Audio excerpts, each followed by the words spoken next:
Hey everybody, it's Greg LaBeouf and I want to welcome you to another episode of Awaken, the protectR within. And today I want to share something, well, it's very powerful for me. It happened to me this morning. It actually happened to my daughter this morning.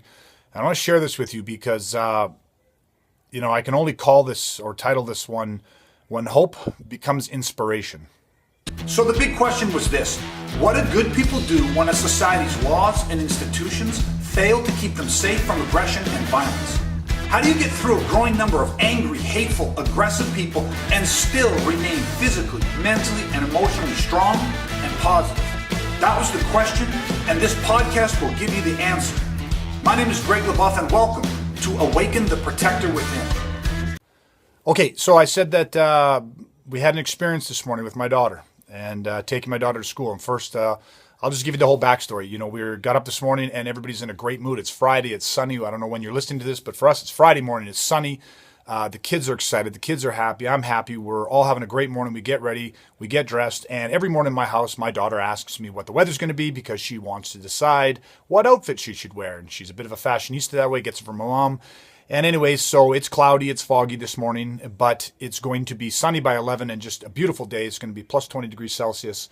And so she decides on this amazing little combo of this brand new romper, this little gray romper she got with this beautiful kind of black sweater to go over top of it and stuff. And it looks amazing. She's very fashionable for age. She definitely didn't get that from me. But of course, we get in the car, we're driving, everyone's in a great mood, we're having fun, and she's a little worried because it's foggy, because it's overcast, because it looks like it might rain. But I keep reassuring her that it's not going to rain, and by 11 o'clock, by the time they have their first recess, it's going to be sunny, and by lunch, it's going to be 20, and she's going to be thankful that she wore this. So we get to school, she's a little concerned, and she starts to notice that all the other kids are wearing pants. So all the kids have long pants on and sweaters, and so she gets a little bit nervous, but she's okay. So we get inside the school, and she goes to hang up her backpack, and all the kids are hustling and bustling about. And all of a sudden, she's putting her backpack away. I'm kind of standing there waiting. And she turns around, and she's crying. And she's not just a few tears, but she's crying fairly hard. And she comes over, and I say, "Listen, honey, what's the matter? What happened?" And she says, "Nothing, I'm okay." And she turns around, and she goes back, and she does a few more things. And the kids continue to move into class, and she comes back, turns around, and she's crying even harder now. And so I kneel down and I asked, I said, "Honey, what happened?" And I said, "Are you upset that you are wearing shorts and all the other kids are wearing pants?" And she says yes at first. And I say, "Okay, well, honey, listen, it's okay. But trust me, it's going to get sunny. And in about 2 hours, you're going to be laughing and all the other kids are going to be regretting wearing long pants and sweaters because it's going to be nice." But then all of a sudden, the truth comes out. And she says to me that she overheard two girls in her class who are close to her, but one of the girls who she's had a little bit of problems with, she overheard her saying to another girl, what's the matter with Naya? Look what she's wearing. Why would she wear shorts? What's the matter with her? I would never be caught dead wearing that. What's her problem? Things of this nature. It looks so ridiculous. And so, of course, this girl who we've had this same stuff happen in the past begins to snipe her. And, of course, that upsets my daughter. So she comes over and she's talking to me. And why I want to share this is because if you're listening to this and you have kids, and even if you don't have kids, we all get this. We've all been there, right? But as a parent, especially a parent that for the last 25 years, I have studied religiously aggression, violence, bullying, tormenting. And my whole obsession with it is because I experienced it. And I experienced it as a young kid. I experienced it as a teen. And I experienced it in 1993 when I had a violent assault that almost cost me my life. So violence and aggression is my world. And so based on that, as a parent, I wanted to make sure that I wasn't raising the next generation of victims.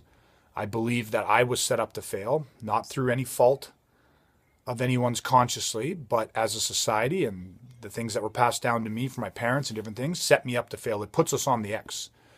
The actual things that we're taught and the things that we believe and the way that our society is run and the way it sets us all synergizes the trauma when it comes to violence and aggression and bullying from young age as kids all the way up to present day as adults. And so, when Naya told me this, it makes you angry, it breaks your heart, but it was so powerful because it said this was hope becomes inspiration. It has been my hope that as I raise my daughter, who just turned 9 years old a few days ago, that I impart on her some of the concepts at 9 years old that from birth I've been saying to her a few core things. I've been telling her that self-defense is a right that will never be denied. I've been telling her and empowering her and helping her understand that words hurt us. That, I've never said to my daughter, the sticks and stones may break your bones, but words will never hurt us. I don't tell my daughter to just get over it. I don't tell my daughter that it's just all part of growing up. I don't tell her that she has to develop a thicker skin. I don't tell her things that when she feels and experiences the opposite of the things that most parents tell their kids, that she believes that something is wrong with her. That's a tripwire. That synergizes the trauma.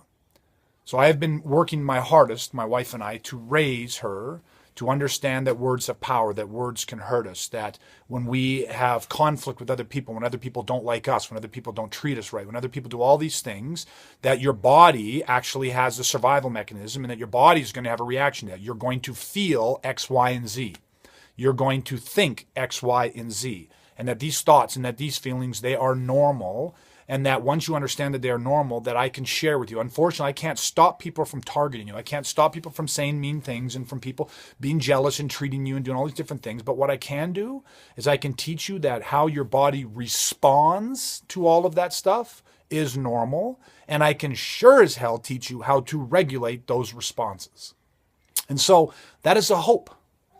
That is a hope for me as a parent, that all of my talking, all of the stuff that I've been exposing her to, because it's part of my world, but I have been impressing these concepts, these thought patterns, these emotional patterns. I have been impressing this on her in the hopes that when she experiences this, whether it's as a child or as an adult, when she experiences bullying, violence, or aggression, that these concepts will then get expressed from her in that moment. And it will minimize the trauma. I never said that it will completely eradicate it, but it will minimize it. It will be understood. She can process it instead of suppress it. And this morning, the most amazing thing happened.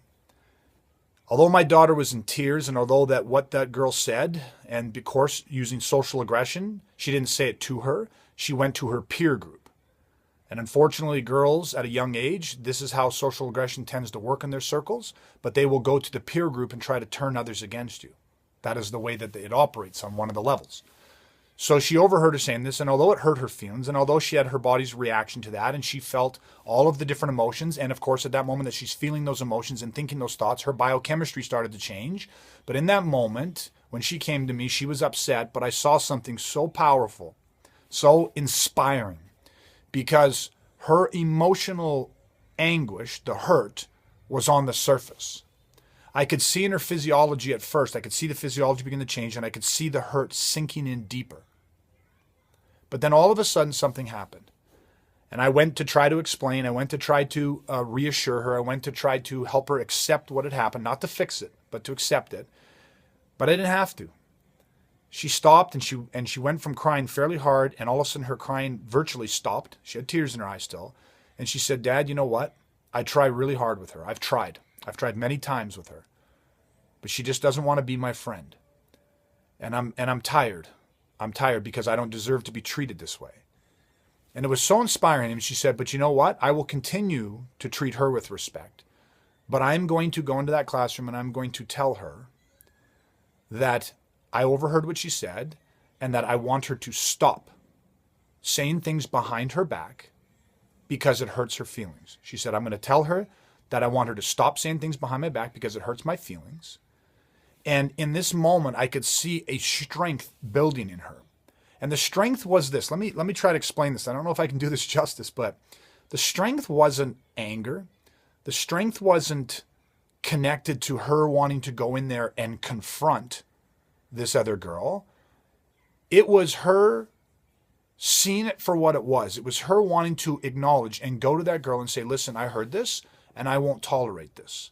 But not to get the girl to stop. Yes, you want that girl to stop, but I could see in Naya's eyes and I could see in her physiology that she just wasn't going to accept it. I could see the internal mental and emotional armor activate to where she's like, "Listen, whether this girl continued to say things behind her back or not, Naya found her voice. She was going to tell her that I will not accept this, that I heard what you said, and I don't like it, and it hurts my feelings, and I want you to stop."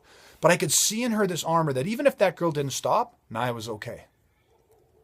she was okay. Her self-worth was okay. You see, here's the thing. We're tribal. We're primal. We don't like it when people don't like us. When we have a feeling of being rejected from the tribe, it's hardwired into us. That would mean death back in the day. You had to belong to the tribe. So we desperately need a connection with other people. But here's the thing. We can learn to accept it. We can learn to live without it. People do not have to like us. We can actually be okay with that. But we understand that in the beginning, it actually does. It hurts us. It affects us. But we can be okay with it. We can actually have the self-worth. We can actually have the deep understanding and be connected and know that there are people out there that connect with us and love us unconditionally. And Naya had that strength.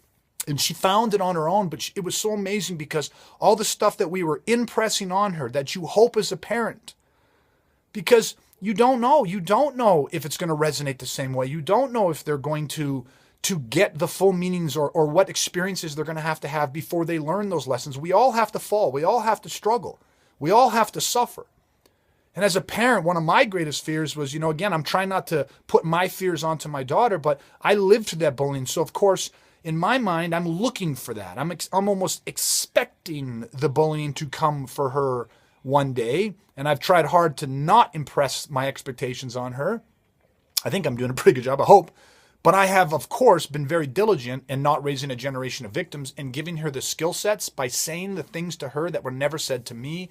And today, my hopes, I have the fears and I have these hopes turned to inspiration because I saw her in a moment when it was not easy to do, in a moment when she was hurting, in a moment when she felt disconnected and she felt alone and she felt isolated and she felt embarrassed and she felt self-conscious. In that moment, when she felt all of those things, she knew what to do with them. She regulated her response. She knew that they were normal.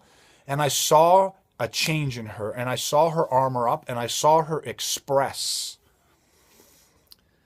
It's emotional for me. I saw her express a different strength that as a parent, I just sat back and I was just in awe of her. And I was like, God, this works.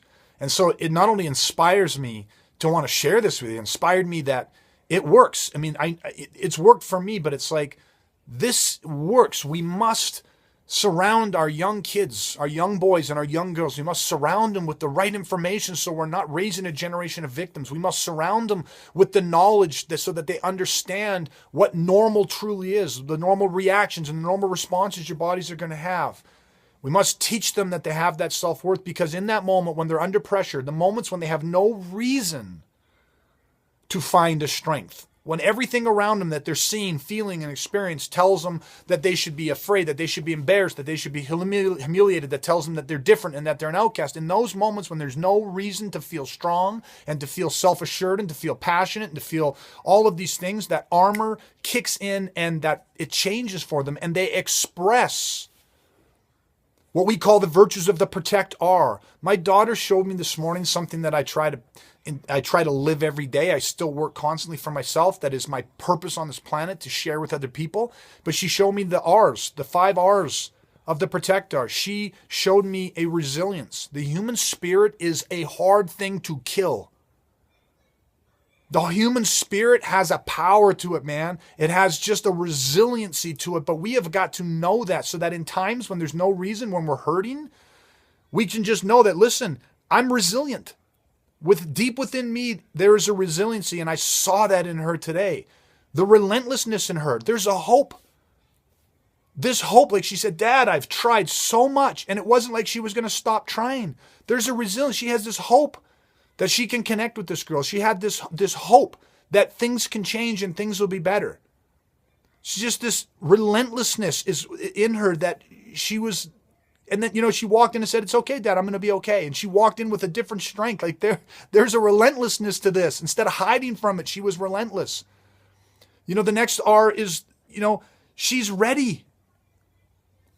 She showed me that she was ready in how that everything we've been saying to her, all the stuff that we've been surrounding with her and that we've been saturating her with and impressing upon her, this prepared her. And she was ready because in that moment, it resonated and expressed out of her. And she showed me that she was real. She saw it for what it was, not worse than it was. And that, I'll tell you what, as an adult, that's probably one of our greatest struggles, to see our problems, to see our situations for how they really are, not worse than they are. We are so programmed to go to the extreme, to see it worse than it is. We manifest so much extra stress and anxiety and suffering in our lives because we just can't simply see something for what it is. And in this moment, she inspired me because she saw this for what it is. Not worse than it was, just what it is. And the last R, the fifth one, is ruthlessness.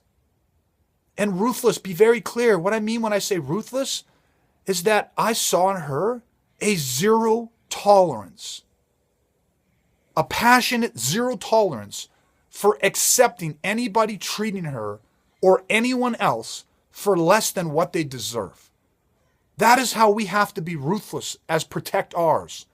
We cannot accept violence, aggression, bullying, tormenting, debasing, and dehumanizing behavior in this world. We cannot accept it. And I saw it in Naya. She had it where she wouldn't accept it for herself and she wouldn't accept for anyone else. Now, here's the difference. To see it, be real about it. It happens. She saw it for what it was, not worse than it was. She knows it happens. She accepted that it happens. But she wasn't complacent, and she's going to be ruthless that nobody deserves it. Not her and not anybody else. It was so powerful to see, and I had to share this because it inspired the hell out of me. Just something small like this. You know, small to us, small to me, not small to her. At 9 years old, this is her world. This is her social group. This is where she exists. She spends 5 days out of every single week around these people needing to fit into that tribe. And when you only have 20-something people in that tribe at that school, and you have one or two that try to push you out of the tribe, you know, for her, this was a big moment. And to see her under pressure express the 5 R's of the protectR, boom, inspiring. So I wanted to share that with you. All right, I'm going to leave it at this. I'm going to go pull myself together as a father. And just, it's a beautiful day. Blessed to have my girls. And that's it. Stay safe, stay ready, and off the X is only one step away. Want to awaken your protector within? If so, then head to awakentheprotectorwithin.ca and get your free Off the X training today.